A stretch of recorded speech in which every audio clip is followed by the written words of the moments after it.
Welcome to the Tech Egg. Don't get scrambled. Enjoy the video. You start by verifying the file and playback environment. Open the image or video in a secondary player to confirm corruption versus player issue. Make sure the container and codec match. Mismatched codecs prevent decoding. If the file is on external storage, copy it locally to avoid read errors.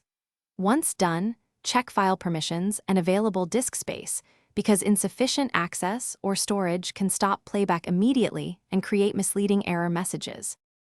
Now focus on fixing the middle stage problems by repairing or converting the asset. Install missing codecs or update your media framework. Package managers and codec packs help.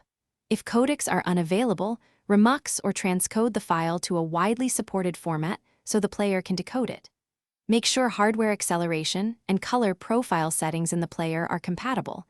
Toggling those often resolves rendering failures.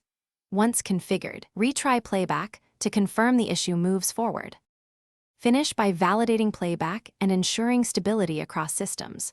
Open the repaired or converted file on another machine to rule out environment issues. If problems persist, run file repair utilities or restore a known good backup copy to recover missing frames or headers. Make sure to collect player logs and error codes for targeted troubleshooting.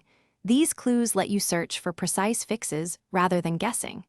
If nothing works, document the steps you tried before seeking support so others can reproduce.